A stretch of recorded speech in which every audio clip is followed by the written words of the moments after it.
iyang Kasidelia Match Yay Samatrail Program and Rahnwet Keilahn Aio Program Eu Mapinsyon Katakataw O Kapkapesya Ira Kasampalakan Mapitata Ninlimatrail POHNPEI Rahnwet Keilahn Aio POHNPEI and Rahnwet Amoy at Chungal Sakratan Kapun O Wow and Pachengache Menen Sakratan Kapun O Wow kan Perungan Lapoy Bata Nang program and Sujikan Rahnwet Taimwahn Kisin Ntamwahu Soaipoad Na kaunapta O alalti sang Nan NGO Pacifica Renaissance YouTube channel O video watch Perungan kaunapta sang Operation POHNPEI Historic Preservation O Dr. Takuya Nakaoka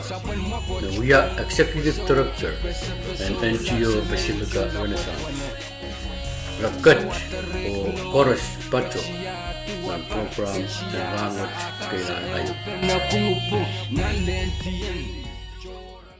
Mas ni mwen si da pila men sa de lore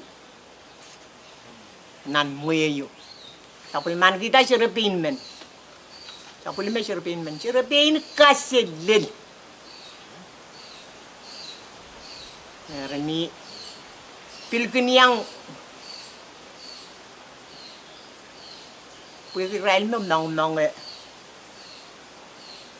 POHNPEI yan siya hari apkin kupure apkin toke ton wasa ka po rail mun kono to po binye sa me pilmana men e pilkin apa li ni yan siya me umun kono men nan sokole umun kono to ban kupur insya Allah nentan ketra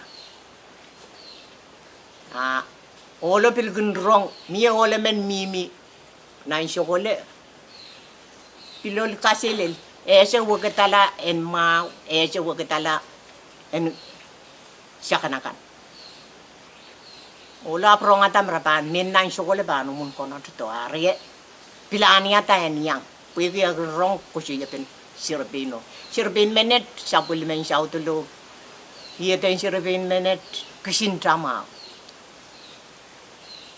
Nyari rapu mun konat kot. Yerung konat to riang sayu. Kokoto leleto pasakis men. Atan kileyak. Pataki yang tolo. Sayu, mai triang oi buyan tan kuing mo.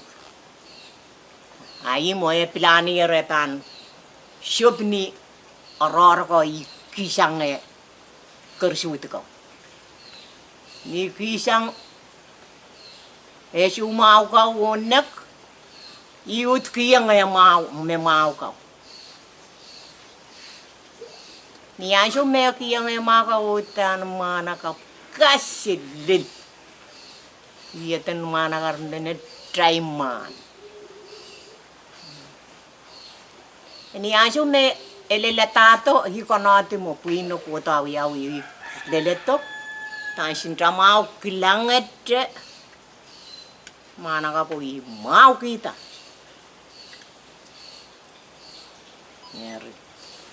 Yer kukuret yer pilaniata.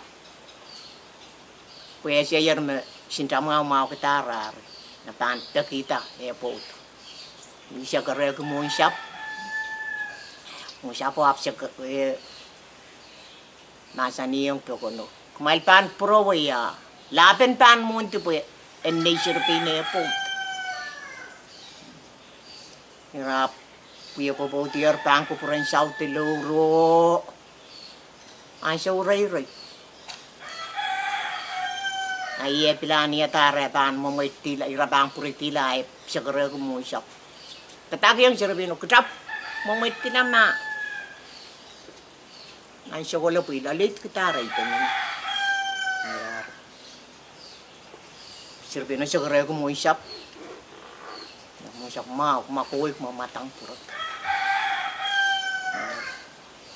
Ra Una patar moshel. Rab tu tanger pun warawaru. Sheitila leleyak. Ashup. Aleta yu siyang insuma. Sheitila pil kailasang pilaliw siyang. Woy, unsyak la. Ang Sirpino mot punta na ako. Ang may Sirpino ko lang. Sirpino apunta lang. Yapulam mo ta. Raki yang atan wasaw lamon. Lel Rahnwet. Takon talang siya. Kung kabang kata-katayrong, piban, sira kinugot dito, ngayon nandun ka na. Sirpino ito may uyaw, yasang siya. Rasa siya kukutiwa yung lel nan siya ko le. Ima taipiw. Patalil diya men kin. Riet. Ay ragan pelpen Liyo, mimisilim mo. Ay rapeti. Ira. Irish peneto wararawa, tugen wararawaro. Tongkiyong nanwaro. Kaselong Sirpino nanwaro. O lahat. Im lang lang. Kaya ba kasi ito? Richita. Aleta warot tong kilong alanan. Nantay. Im kay tikay. Im mo rich. I kokola nanana wapang wala nakar iyang ngayon kapuratan. Kangala Sirpino. Pataliliyo aluto ni kailan tren paso. Maten siyang. Ay pitag. Is komi. Nawiya siyang nan 10% Taimwahn. Ay nilalew yaran ta. Ngay Kisin Ntamwahu. Mi Taimwahn pitiyetor. Loko yet yang nantai rutan. Yang momoy. Ay entat talang. Trang tawi. Lang pa bang kang mukala. Ay kabra lang. Ay yam momonaypan. Ito ay entalang. Kapan nini ito ay pan nini long. Kalit takay syuku-syuku lalew tiki-tiki iba. Pan nini tiki-tiki ito ay pan nini tiki-tiki long. Ang sumiran nini penew. Apa ipo pal. Kopi kilaw yaksin ka tutuk kopi ito eh. Eliyo mimiliki aba. Dustiyang. Ari pitak lali. Atay pa ano ya. Liyo ansyo watutatang. Kilang pagkarayang abang puroto.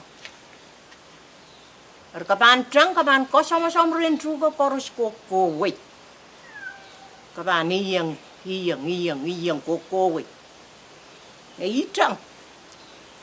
Olo ang puroto. Yung lang lang. Syoto ka nangantay. Arap pati yay. Iya karli. Liyo kasap. Iuya lang liyo pinat menta. Pues sekriya muli. Armuenta. Wasasi wetin niyo, wasasi wetin olon. Ko pene pat pene uya lai. Liyo mam siyang oraralato email. Pura kentel ki yes. Ayer. Paki Sirpino. Paki ko to pipi tak rentu ka ko to short men kakintat. Sirpino ap tang o leleton leyak leler leyak. Apalan wasaira aleta ye. So ko to clear yemen mimi wasa. Re anso melen mo ay men pipista. Iso to lang tuga pati so to ka sama-sama ipisti. Tuga watan ki kempeniale. Ipisi ti tuga. Ito ulul dosa nga ulo delum. Eri tuga mentayang olo Taimwahn. Kilang pa apte pisi ito ululu.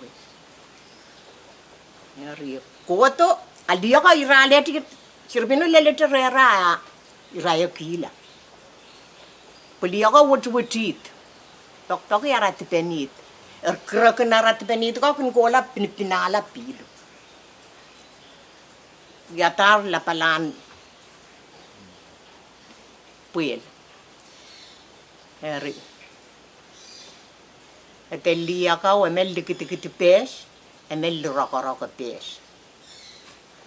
Pita krelia ko. Shota ramas kot me shota sirapin men kotalam. Aliya kandalang. Makaban shope wa yo shope to ko kreto paron me shom kana lang po sa pang kasale yung. Shope to kreto paron me siya ko radde tara roko-rokon pes kaw. Rakati ganan me. Year pull. Aliya kandalang. Kay diway ko ya punak ni kadin pilon kabana punak ta maula. Ni sipalti la ante punya gaira kapul pil ngeri pilo pulite I pulite utan taulula ngeri Taimwahn onon nan pelianale yu ponangin wepil mela pelianale yu mimi ponangin 10% tigan Santiago Rahnwet la palan iso de kilang ke mesaya ap tigan me pita krenti tigan patagi ni Taimwahn onon nan pelianale ko lel Rahnwet la palan trakai trontol risai patro wait likin man Ciao kaniki kalanganen ko prama prakimi po ako. Yei met sebenarnya program and Rahnwet Keilahn Aio. Program eu mepinsyong kata-kata o kap-kapese irakasambalakan mepidata nin lematai POHNPEI Rahnwet Keilahn Aio Ong Mei and Rahnwet. Seperti luk-lukace kupurakan Ong nan program and Rahnwet Keilahn Aio mepangkin kaunapta nan wingkan mepang patroto kalangan dan kubur korus o kasilelia maingko.